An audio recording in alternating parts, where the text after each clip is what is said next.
Hello दोस्तों, स्वागत है आपका सिविल सर्वेंट पर्सपेक्टिव में। मैं आपके सामने आज यूपी पुलिस की जो मैं आपको हिंदी पढ़ा रहा था उसमें अगला चैप्टर समास विग्रह लेकर आया हूं। तो चलिए अपनी क्लास शुरू करते हैं। समास आज पढ़ेंगे। समास विग्रह यानी समास क्या होता है। समास का अर्थ होता है संक्षेप या संक्षेपीकरण, यानी उसका छोटा करना। संक्षेप मतलब छोटा करना। इसकी परिभाषा देखते हैं। समास शब्द अस धातु में सम उपसर्ग लगाकर बनाया गया है, जिसका अर्थ है संक्षेप। दो या दो से अधिक शब्दों से मिलकर बने हुए नए सार्थक शब्द को समास कहा जाता है। यानी दो या दो से अधिक शब्दों से मिलकर जो एक नया सार्थक शब्द बनता है, जिसका कोई अर्थ भी हो, उसे कहते हैं समास। दो पदों से जुड़कर बना हुआ नया पद सामासिक पद यानी सामासिक शब्द या समस्त पद कहलाता है। यानी दो पदों से जुड़कर जो एक नया पद बनेगा उसे बोलेंगे सामासिक शब्द या समस्त पद। समस्त पद का प्रथम पद पूर्व पद और दूसरा पद उत्तर पद कहलाता है। यानी समस्त पद का जो पहला पद है उसे बोलते हैं पूर्व पद, और बाद वाला जो होता है दूसरा वाला उसे बोलते हैं उत्तर पद। समस्त पद का विग्रह समास विग्रह कहलाता है। विग्रह होता है उसे अलग अलग कर देना, तोड़ देना। वस्तुतः समास एक प्रक्रिया का नाम है। जैसे नीलकंठ, नीला है कंठ जिसका। यानी जब समस्त पदों को पुनः अलग अलग कर दिया जाता है, जो मिले हुए पद हैं समस्त पद बोलते हैं जिसे, अगर उसे अलग अलग कर दिया जाता है तो उसे बोलते हैं समास विग्रह। जैसे राजा का सेवक पद में दो पद हैं, राजा सेवक। इनसे समास क्या बनेगा, आगे देखते हैं। इनसे समास बनेगा राज सेवक।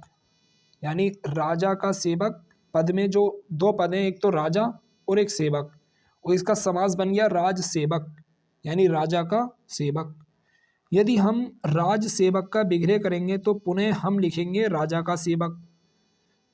आगे देखते हैं। समास में चार बातें उल्लेखनीय होती हैं। समास के लिए कम से कम दो शब्द पद होना आवश्यक है, पूर्व पद और दूसरा उत्तर पद। समास होने पर दोनों पद या अधिक पद मिलकर एक संक्षिप्त रूप ग्रहण कर लेते हैं। समास प्रक्रिया करते समय बीच में विभूतियाँ यानी विभक्तियाँ लुप्त हो जाती हैं। विभक्तियाँ बोलते हैं जैसे का, की, के, ये सब, ये विभक्तियाँ लुप्त हो जाती हैं। समास प्रायः सजातीय पदों का ही होता है, जो एक जाति के हों। अब देखते हैं समास के भेद। समास के प्रमुख चार भेद हैं। अव्ययीभाव समास, तत्पुरुष समास, द्वंद्व समास और बहुव्रीहि समास। अव्ययीभाव समास, तत्पुरुष समास, द्वंद्व समास और बहुव्रीहि समास।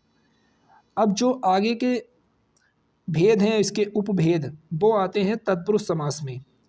तत्पुरुष समास में ही दो उपभेद आते हैं, एक कर्मधारय तत्पुरुष समास और एक द्विगु तत्पुरुष समास।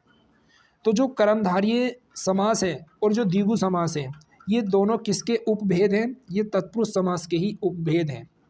कर्मधारय तत्पुरुष समास, द्विगु तत्पुरुष समास। आगे देखते हैं। तत्पुरुष समास के अन्य भेद हैं, जैसे कर्म तत्पुरुष समास, करण तत्पुरुष, संप्रदान तत्पुरुष, आपादान तत्पुरुष, संबंध तत्पुरुष और अधिकरण तत्पुरुष। ये 6 भेद हैं तत्पुरुष समास के। इसमें कुछ अन्य भेद भी हैं, ये खास इतने इम्पोर्टेंट नहीं है, आप इन्हें छोड़ सकते हैं, ठीक है। कर्मधारय तत्पुरुष समास में विशेषण पूर्व पद, विशेष्य पूर्व पद, विशेषणोभय पद, ये सब हम देखेंगे आगे चलकर। इसमें क्या क्या इसका अंत, क्या क्या इसका मतलब है, क्या क्या अर्थ है। इसमें केवल इतनी बात याद रखना आप कि जो समास के प्रमुख भेद हैं वो 4 हैं। अव्ययीभाव समास, तत्पुरुष समास, द्वंद्व समास और बहुव्रीहि समास। और जो कर्मधारय और द्विगु समास हैं वो किसके उपभेद हैं, वो तत्पुरुष समास के अंदर ही आ जाते हैं। इन दोनों को जोड़ने तो कितने हो जाते हैं, 6 हो जाते हैं, 6 समास हो जाते हैं। अव्ययीभाव समास में भी अव्ययी पूर्व पद और नामपद पूर्व, ये 2 समास इसके उपभेद हैं। बहुव्रीहि समास में समानाधिकरण, वैधिकरण, तुल्य योग और व्यतिहार, ये इतना पूछा नहीं जाता है, ज़्यादा डीपली हो गया कुछ। तो अब देखते हैं आगे। जैसे समास दे रखा है और पद की प्रधानता, यानी कौन से समास में कौन सा पद प्रधान होता है। मैंने आपको बताया कि एक समास में दो पद होते हैं, एक पूर्व पद और एक उत्तर पद। वैसे ही अव्ययी भाव समास में पूर्व पद प्रधान होता है, यानी जो पूर्व पद अव्यय होता है वो प्रधान होता है। तत्पुरुष समास में अंतिम शब्द यानी उत्तर पद प्रधान होता है। जो तत्पुरुष समास में उसमें अंतिम शब्द जो बाद वाला पद होता है वो प्रधान होता है। कर्मधारय समास में दूसरा पद प्रधान होता है, यानी उत्तर पद प्रधान होता है। द्विगु समास में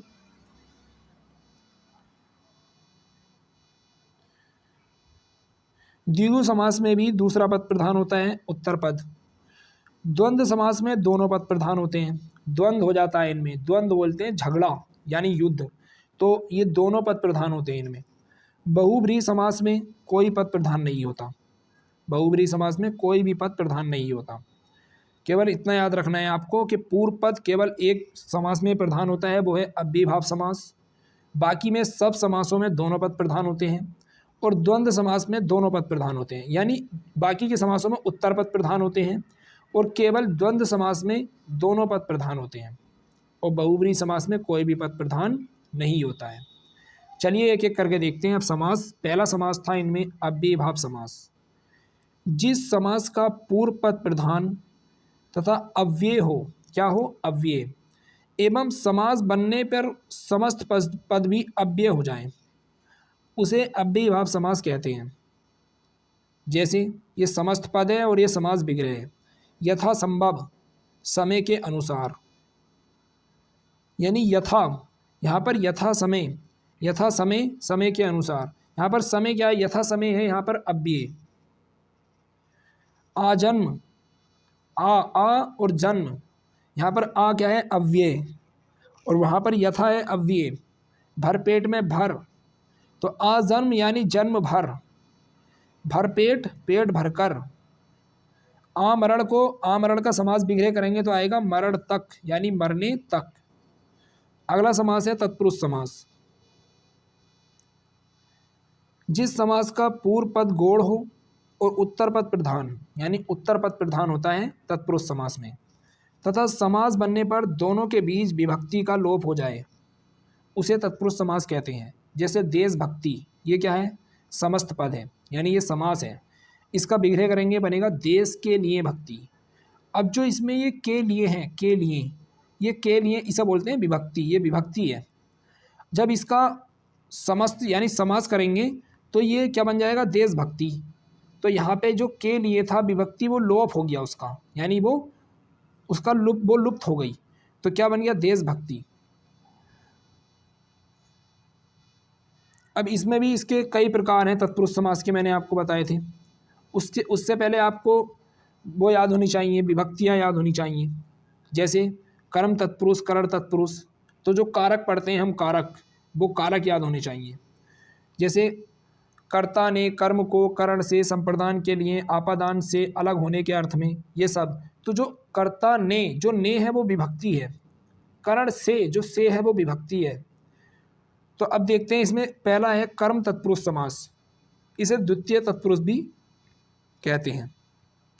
कर्म तत्पुरुष में ऐसे सामासिक पदों के बीच को का चिन्ह लोप हो जाता है, यानी कर्ता ने कर्म को, तो कर्म तत्पुरुष में को का चिन्ह आएगा इसमें, अगर इसे हम बिगड़े करेंगे तो समास का। जैसे सिर तोड़, सिर को तोड़ने वाला, तो को आ गया बीच में। तो यहाँ पे पहचान हो जाएगी। अगर हमें पहचान करनी है कि सिर तोड़ में कौन सा समास होगा, तो उसके लिए हमें इसका समास बिगड़े करना आना चाहिए। सिर तोड़ का होगा सिर को तोड़ने वाला, तो सिर को कर्ता ने कर्म को, तो को तोड़ने वाला को आ गया इसमें बीच में।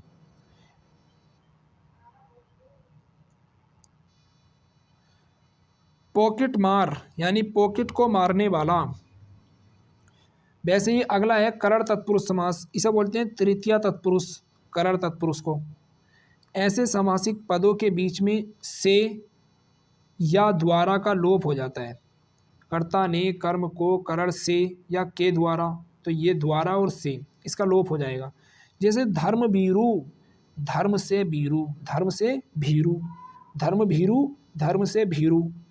देह चोर यानी देह से चोर, शरीर से चोर। हस्तलिखित यानी हस्त द्वारा लिखित। तो जो करण तत्पुरुष में जो करण की विभक्ति है वो है से और द्वारा। जब हम इसका समास करेंगे हस्त द्वारा लिखित का, तो इसका समास पद समास हो जाएगा हस्तलिखित। तो यहाँ पर द्वारा का लोप हो गया, द्वारा का लोप हो गया, से का लोप हो गया, से का लोप हो गया। तो यहाँ से क्या बनेगा, करण तत्पुरुष समास बनेगा। उसके लिए आपको ये इनका विग्रह करना आना चाहिए। अगला देखते हैं संप्रदान तत्पुरुष।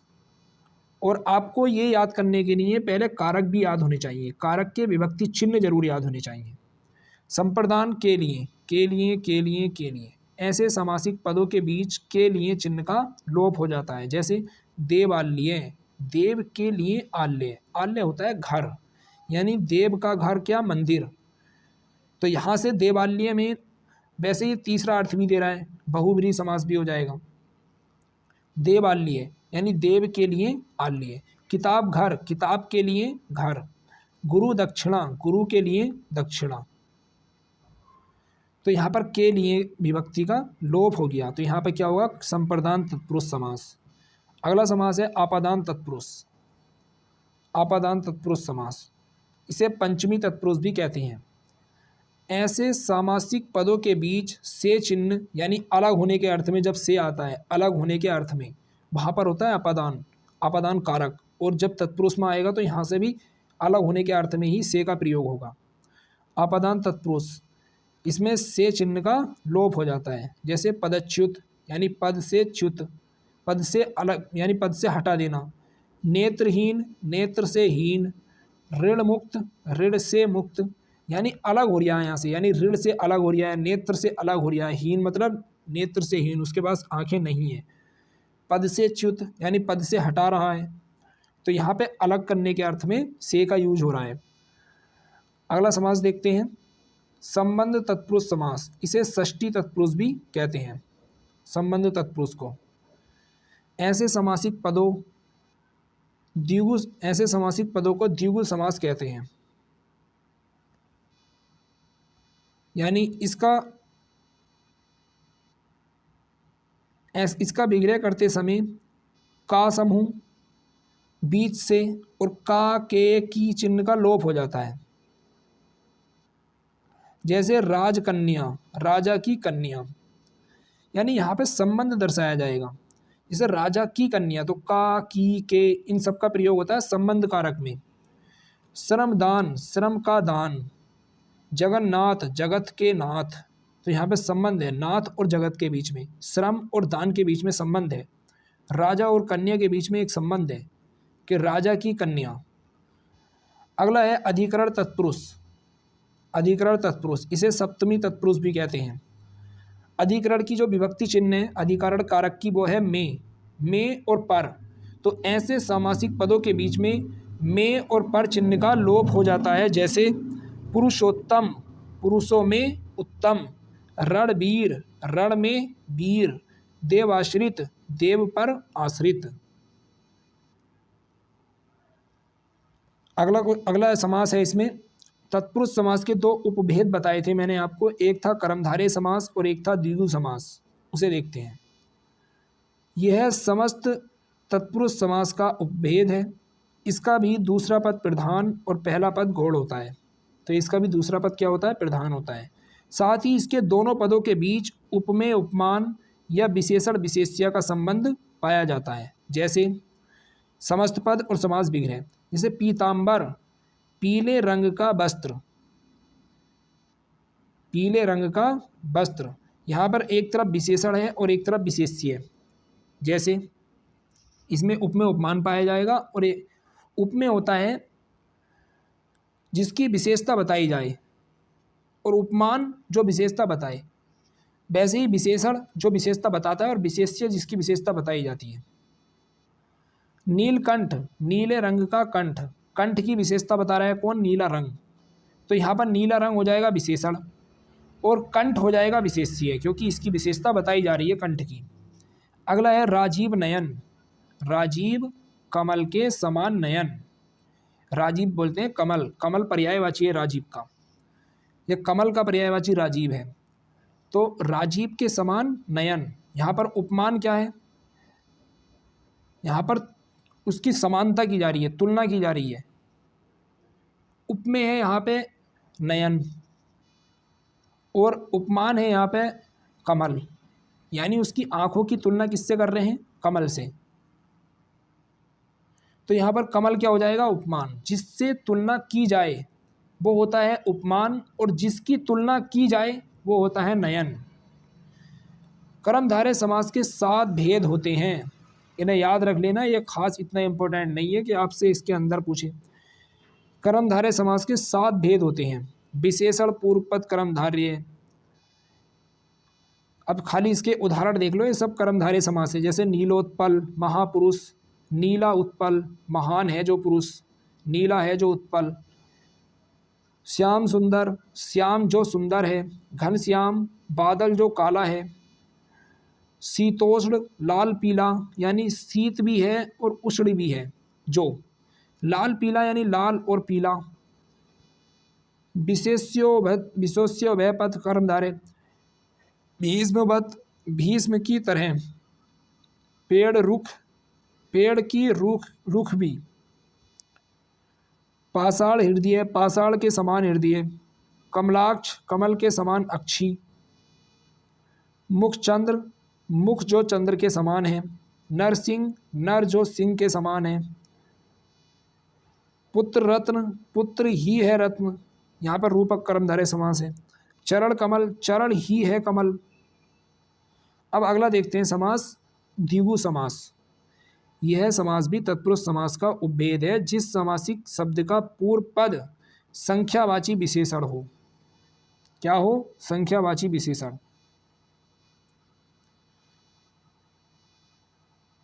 ऐसे समासिक पदों को द्विगु समास कहते हैं। ये इसने यहाँ जोड़ दिया लाके, यानी मैं वही तो बोल रहा था, ये किताब की मिस्टेक है। आगे देखते हैं, यानी ये जो था इसका विग्रह करते समय ये का समूह जो ये है ना, ये संबंध तत्पुरुष समास का परिभाषा दे रखी है, और जो नीचा वाला है द्विगु समास उसने यहाँ लाके जोड़ दिया। अब देखते हैं द्विगु समास में, इसमें क्या होता है, संख्या आती है। इसमें जो शब्द होता है, ये खुद बोल रहा है ये कि इसमें जो पहला पद होता है वो संख्यावाची विशेषण होता है, वो विशेषता बता रहा होता है, और वो भी संख्या के रूप में। जैसे चौराहा, 4 राहों का समूह। दशानन, 10 आननों का समाहार। आनन होते हैं सिर। इसके 2 उपभेद हैं, 2 भेद हैं। समाहार द्विगु, उत्तर पद प्रधान द्विगु। समाहार द्विगु में क्या है, समाहार का अर्थ है समुदाय, एक साथ आदि, यानी समाहार द्विगु के उदाहरण कुछ इस प्रकार हैं, जैसे पंचरात्र, 5 रात्रियों का समाहार, यहाँ पे समाहार आएगा। पंचामृत, 5 अमृत का समाहार। उत्तर पद प्रधान द्विगु, यानी समस्त पद में उत्तर पद के अर्थ की प्रधानता होती है, यानी जो दूसरा पद है उसकी प्रधानता होगी। जैसे द्वय मातुर, यानी 2 माताओं का, यानी माता क्या है, प्रधान है यहाँ पे। पंच प्राण, 5 प्रमाण, पंच प्रमाण, 5 प्रमाण। ये तत्पुरुष समास के कुछ अन्य भेद हैं, ये कुछ खास इतने इंपॉर्टेंट नहीं है। आगे चलते हैं, देखते हैं द्वंद्व समास। परिभाषा क्या है, जिस समास के दोनों पद प्रधान हो उसे द्वंद्व समास कहते हैं। इसका विग्रह करते समय दोनों पदों के बीच और, अथवा, या, एवं, तथा योजक का प्रयोग किया जाता है। जो योजक चिन्ह मैंने आपको पढ़ाया था, अगर आपने वो विराम चिन्ह वाली वीडियो जाकर अभी तक नहीं देखी है तो आप जाकर देख सकते हैं। प्ले लिस्ट में यूपी पुलिस हिंदी की प्ले लिस्ट में मैंने विराम चिन्ह की वीडियो, विराम चिन्ह की पूरी क्लास पढ़ा दी है। यानी जिस समास के दोनों पद प्रधान हो उसे बोलते हैं द्वंद्व समास। और इसके बीच में पहचान ये है कि इसके बीच में और, अथवा, या, एवं, तथा, योजक चिन्ह ये सब प्रयोग किए जाएंगे। जैसे माता पिता, ये इसके बीच में योजक चिन्ह आ गया, ये योजक चिन्ह आ गया इस प्रकार से, छोटी लेटी हुई जो रेखा है इसे बोलते हैं योजक चिन्ह। माता और पिता, अब माता पिता का जो समास विग्रह बनेगा वो होगा माता और पिता। लाभ हानि, लाभ और हानि। राम लखन, राम और लखन। भाई बहन, भाई और बहन। खरा खोटा, खरा या खोटा। तो या आ गया बीच में, कौन सा समास होगा? द्वंद्व समास। द्वंद्व समास के मुख्यतः 3 भेद हैं। इतरेत्तर द्वंद्व, जिसमें दोनों पदों की प्रधानता हो उसे इतरेत्तर द्वंद्व कहते हैं। जैसे राम कृष्ण, माँ बाप, लोटा डोरी, भाई बहन, दोनों पद प्रधान हैं। एक होता है समाहार द्वंद्व, जिस सामासिक पदों से समूह या इकट्ठा होने का अर्थ निकलता हो उन्हें समाहार द्वंद्व कहते हैं। समाहार का मतलब होता है समूह से, इकट्ठा से। जैसे जीव जंतु, कंकड़ पत्थर। अब कंकड़ पत्थर पूरे, इन कंकड़ पत्थरों को मिला देंगे तो पूरा समाहार बन जाएगा, पूरा एक समूह बन जाएगा। जीव जंतुओं का पूरा एक समूह होगा, घास फूस का पूरा एक समूह होगा। तो यहाँ पे समाहार को फीलिंग आ रही है, यहाँ से समाहार का अर्थ निकल रहा है। तो क्या होगा? समाहार द्वंद्व। एक होता है वैकल्पिक द्वंद्व, जिस समास के दोनों पदों के बीच विकल्प सूचक शब्द का लोप होता है उसे वैकल्पिक द्वंद्व कहते हैं। जैसे भला बुरा, पाप पुण्य, हानि लाभ, ऊंच नीच, यानी विकल्प सूचक शब्द। जैसे भला या बुरा, इन दोनों में से एक चुनना पड़ेगा, एक विकल्प चुनना पड़ेगा। पाप या पुण्य, हानि या लाभ, ऊंच या नीच, तो इनमें से एक विकल्प बन रहा है। तो यहाँ पे क्या होगा? वैकल्पिक द्वंद्व होगा। अगला समास है बहुव्रीहि समास, बहुत इंपॉर्टेंट है ये। बहुव्रीहि समास, जिस समास में कोई भी पद प्रधान ना हो, अर्थात समास किए गए दोनों पदों का शाब्दिक अर्थ छोड़कर तीसरा या अन्य अर्थ लिया जाए उसे बहुव्रीहि समास कहते हैं। इसका विग्रह करने पर अंत में बाला, बाली, बाले, जिसका, जिसकी, जिसके जैसे पदों का आगमन होता है। जैसे दशानन, 10 हैं आनन जिसके, अर्थात रावण। तो यहाँ पे तीसरा अर्थ निकला रावण, बहुव्रीहि समास होगा। द्विरथ, रथ होते हैं दांत, 2 दांत वाला, अर्थात हाथी। पीताम्बर, पीले हैं वस्त्र जिसके, अर्थात श्री कृष्ण। बहुव्रीहि समास के 4 भेद हैं। समानाधिकरण बहुव्रीहि, वैधिकरण बहुव्रीहि। देखते हैं चलो। समानाधिकरण बहुव्रीहि में क्या है? जब समास के सभी पदों में समान विभक्ति वाले शब्द हों, यानी विभक्ति क्या हो? समान, तथा समस्त पद विशेषण का कार्य कर रहे हों।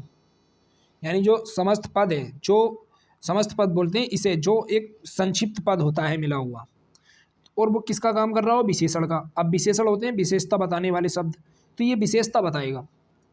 वहाँ समानाधिकरण बहुव्रीहि समास होता है। जैसे दत्त धन, दत्त है धन जिसे, संप्रदान बहुव्रीहि। संप्रदान होता है के लिए, इसकी विभक्ति होती है के लिए। निर्बल, यानी निर्गत है बल जिससे, यानी निकला है बल जिससे। अपादान बहुव्रीहि, यहाँ अलग हो रहा है, अपादान से अलग होने के अर्थ में से का प्रयोग होता है ना। तो निर्गत है बल जिससे, यानी जिससे अलग हुआ है। अगला है वैधिकरण बहुव्रीहि। असमान विभक्ति वाले शब्दों को वैधिकरण बहुव्रीहि कहते हैं। यहाँ पर जो विभक्ति होगी वो असमान होगी। जैसे दशरथ नंदन, दशरथ नंदन, दशरथ के नंदन हैं जो, अर्थात राम। वाचस्पति, बाक के पति हैं जो, अर्थात बृहस्पति। तुल्य योग बहुव्रीहि या सह बहुव्रीहि, जिस समास में पहला पद सहबोधक सात का बोध कराता हो उसे तुल्य योग बहुव्रीहि कहते हैं। जैसे सपरिवार, सचेत, सहबोधक सात का बोध करा रहा है।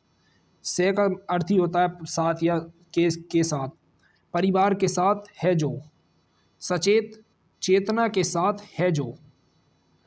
व्यतिहार बहुव्रीहि, ये आपको कहीं पढ़ने मिलेंगे नहीं, ये कुछ ज़्यादा डीपली पूछ रहा है। अगर क्वेश्चन बना तो बहुत कम चांस है यहाँ से क्वेश्चन बने कि व्यतिहार बहुव्रीहि दी आपको। जिस बहुव्रीहि समास से द्वंद्व या घात प्रतिघात सूचित हो उसे व्यतिहार बहुव्रीहि कहते हैं। जैसे बाता बाती, यानी ऐसा लगेगा तुम्हें कि द्वंद्व कर रहे हैं, झगड़ा कर रहे हो। मुक्का मुक्की, बात से जो लड़ाई हुई हो, बाताबाती। मुक्का मुक्की, मुक्के से जो लड़ाई हुई हो। जहाँ आनन यानी गजानन दशानन, धर गंगाधर मायाधर, दय यानी जलद जलज, लास्ट में जय मिले, आदि शब्द अंत में जुड़े हों, वहाँ सदैव बहुब्रीहि समास होता है। ये पहचान बता दी इसने। जैसे जहाँ पर आनंद जुड़ा हो, धर जुड़ा हो, जय जुड़ा हो लास्ट में, वहाँ पर बहुब्रीहि समास होता है। अब कुछ वो देख लेते हैं कुछ महत्वपूर्ण तथ्य, जैसे संधि और समास में क्या अंतर होता है। संधि वर्णों में होती है, जो वर्ण होते हैं ए आ ई उ, ये इनमें होती है वर्णों में, जबकि समास पदों में होता है। तो जबकि समास जो होता है वो पदों में होता है। जैसे विद्या प्लस आल्य, यहाँ पर एक पद है विद्या और एक पद है आल्य, तो विद्यालय। जबकि संधि वर्णों में होती है, जो इसका वर्ण दे रखा है, विद्या में लास्ट वाला वर्ण है बड़ा आ, और आल्य में जो पहला वर्ण है आ, इन दोनों में संधि होगी तो क्या बनेगा, बड़ा आ, तो यहाँ पर संधि बन जाएगी विद्यालय।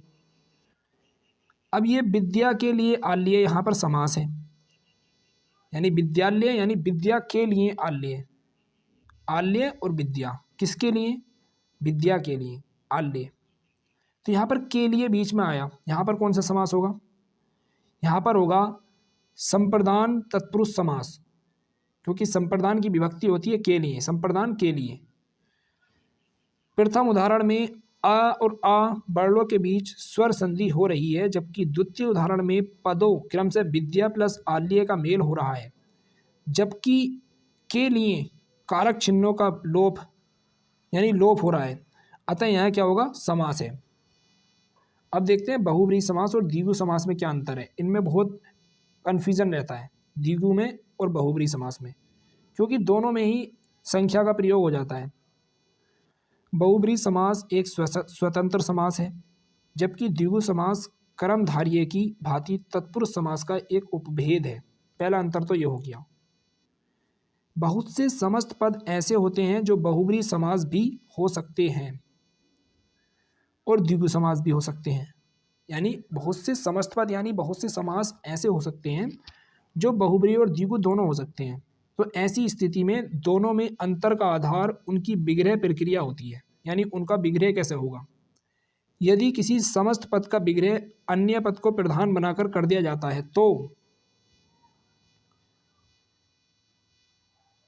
तो वहाँ बहुब्रीहि समास होता है। यानी अगर समस्त पद का विग्रह इस प्रकार कर दिया जाए कि कोई अन्य या तीसरा पद आके उसे प्रधान बना दिया तीसरे पद को, तो वहाँ बहुब्रीहि समास होगा। परंतु उस समस्त पद का विग्रह उसके प्रथम पद जो वस्तुतः संख्यावाची विशेषण होता है को आधार बनाकर किया जाता है, तो वहाँ द्विगु समास होगा। जैसे त्रिलोचन, तीन है लोचन जिसके, यानी भगवान शिव, तो यहाँ पे अन्य पद प्रधान हो गए शिव, भगवान शिव, तो तीन है लोचन जिसके। अब बहुब्रीहि या तीन लोचनों वाला अन्य पद प्रधान, यहाँ पर बहुब्रीहि होगा। अब त्रिलोचन, तीन लोचनों का समूह, ये भी हो सकता है, लोचनों का समूह है, तो यहाँ पर प्रथम पद संख्यावाची हो गया जो विशेषता बता रहा है समूह की, तो यहाँ पर द्विगु समास होगा। बहुब्रीहि समास और कर्मधारय समास में क्या अंतर है ये देख लेते हैं। बहुब्रीहि समास एक स्वतंत्र समास है, ये देख लिया हमने, जबकि कर्मधारय समास तत्पुरुष समास का एक उपभेद है। बहुत से समस्त पद ऐसे होते हैं जो बहुब्रीहि समास भी हो सकते हैं और कर्मधारय भी। ऐसी स्थिति में दोनों में अंतर का आधार जो होगा वो उनकी विग्रह प्रक्रिया होगी, उसका विग्रह किस प्रकार हो रहा है।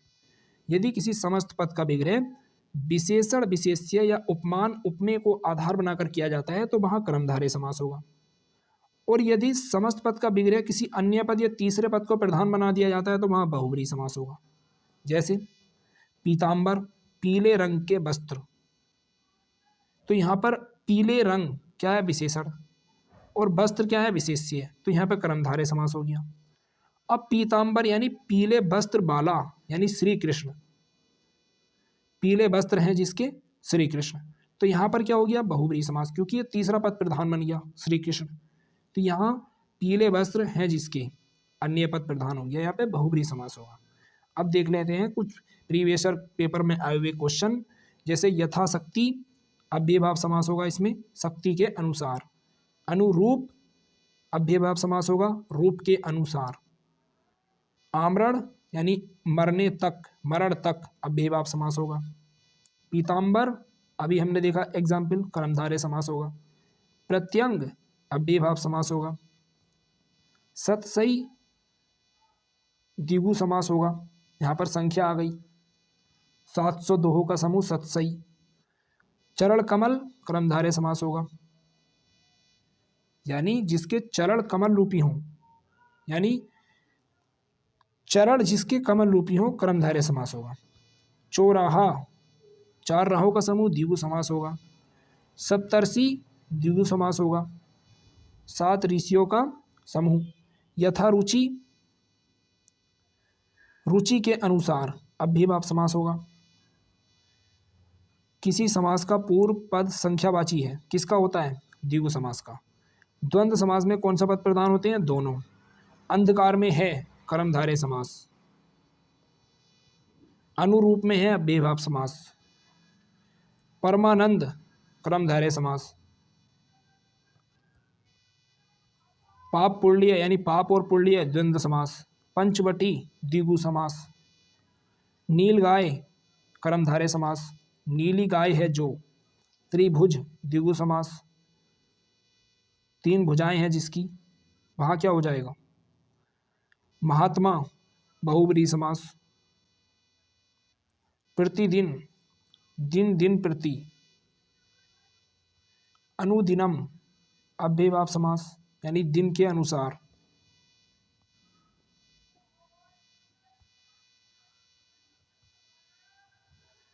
पीताम्बर बहुब्रीहि समास, यथाशक्ति शक्ति के अनुसार अव्ययभाव समास, नीलगाय कर्मधारय समास, यथाविधि अव्ययभाव समास, जहाँ पर भी यथा मिल जाए, यथा का अर्थ होता है यानी अनुसार, के अनुसार, यथा का जो अर्थ होता है वो होता है के अनुसार, विधि के अनुसार अव्ययभाव समास, पर्णकुटी तत्पुरुष समास, पत्ते की कुटिया,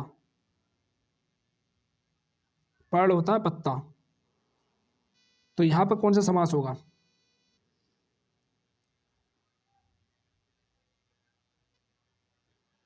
पत्ते की कुटिया, संबंध तत्पुरुष समास होगा, आजकल द्वंद्व समास, आज और कल, कठपुतली संबंध तत्पुरुष समास यानी काठ की पुतली, की का की के जिसमें यूज होता है ना वहाँ पे संबंध तत्पुरुष होता है, चंद्रकांति कर्मधारय समास,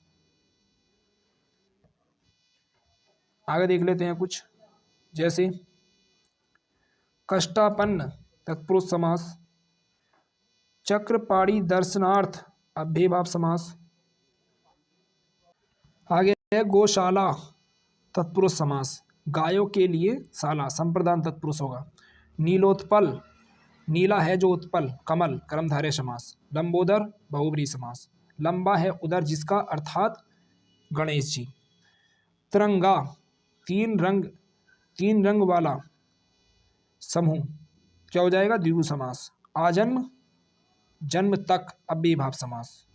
अब देख लेते हैं कुछ प्रीवियसर क्वेश्चन जो आए हुए हैं।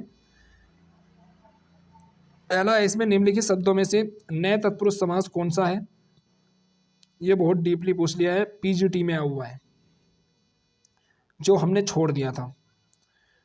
अगला है कि इसमें समास जिस समास के पूर्व पद एवं उत्तर दोनों ही पद समान रूप से प्रधान हो उसे क्या कहते हैं, उसे बोलते हैं द्वंद्व समास। सदगति में समास होगा, सदगति इसमें होगा, सदगति में होगा अव्ययभाव समास। पर्णकुटी शब्द समास, पर्णकुटी शब्द का समास है, क्या होगा इसमें, इसमें होगा तत्पुरुष समास। यथा विधि का कौन सा समास होगा, विधि के अनुसार अव्ययभाव समास। अनुरूप में कौन सा समास है, रूप के अनुसार अव्ययभाव समास। शोकाकुल में कौन सा समास है, शोक से आकुल, से आकुल क्या होगा तत्पुरुष समास। अकाल पीड़ित में कौन सा समास होगा? अकाल से पीड़ित, तत्पुरुष समास। से पीड़ित यहाँ होगा कर्म तत्पुरुष समास। कर्ता ने कर्म को करण से, करण तत्पुरुष समास होगा। युधिष्ठिर में कौन सा समास है? युद्ध में स्थिर रहने वाला। युधिष्ठिर, युद्ध में है जो स्थिर, कर्मधारय समास हो जाएगा। अगर वो तीसरे अर्थ में लेके जाए कि युद्ध में स्थिर रहने वाला, स्थिर रहने वाला युधिष्ठिर, तो बहुव्रीहि समास हो जाएगा। चक्रपाणी दर्शनार्थ में कौन सा समास होगा? चक्रपाणी दर्शनार्थ, इसमें होगा अव्ययीभाव समास। कष्टापन्न शब्द में समास कौन सा होगा? कष्टापन्न, कष्ट से आपन्न।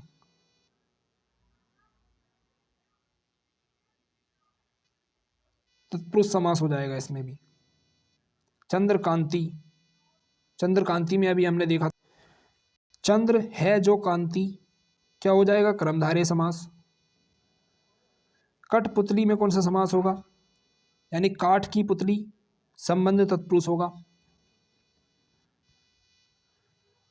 द्वंद्व समास का शब्द है आजकल, रातों रात, दिन रात या वीर पुरुष, इसमें होगा दिन रात, दिन और रात। ध्यान मग्न में कौन सा समास होगा? ध्यान, ध्यान में मग्न, यहाँ पर होगा तत्पुरुष समास, अधिकरण तत्पुरुष। नील कमल में कौन सा समास होगा? नीला है जो कमल, कर्मधारय समास। किस शब्द में द्वंद्व समास है जिसके दोनों पद प्रधान हो? नीलोत्पल, नीला है जो उत्पल, यहाँ पे तो कर्मधारय हो जाएगा। नर सिंह, नर है जो सिंह, यहाँ भी कर्मधारय हो जाएगा। विपुल धनम, विपुल और धनम, यहाँ पर होगा द्वंद्व समास। चक्रपाणी, चक्रपाणी में कौन सा समास होगा? चक्र है, चक्रपाणी मतलब चक्र, चक्र है जिसके हाथ में, बहुव्रीहि समास। या चक्र को धारण करने वाला। नील कमल में कौन सा समास होगा? कर्मधारय समास। जिस समास में उत्तर पद के अर्थ की प्रधानता होती है, क्या होता है वो? जिस समास में उत्तर पद प्रधान होता है, तत्पुरुष समास होता है। तो हमारी क्लास यहीं पर समाप्त होती है। समास विग्रह हमने सब कर लिए हैं। मिलते हैं अगली क्लास में। अगर क्लास अच्छी लगी हो तो लाइक करें, सब्सक्राइब करें और शेयर करना ना भूलें। जय हिंद, जय भारत, थैंक यू।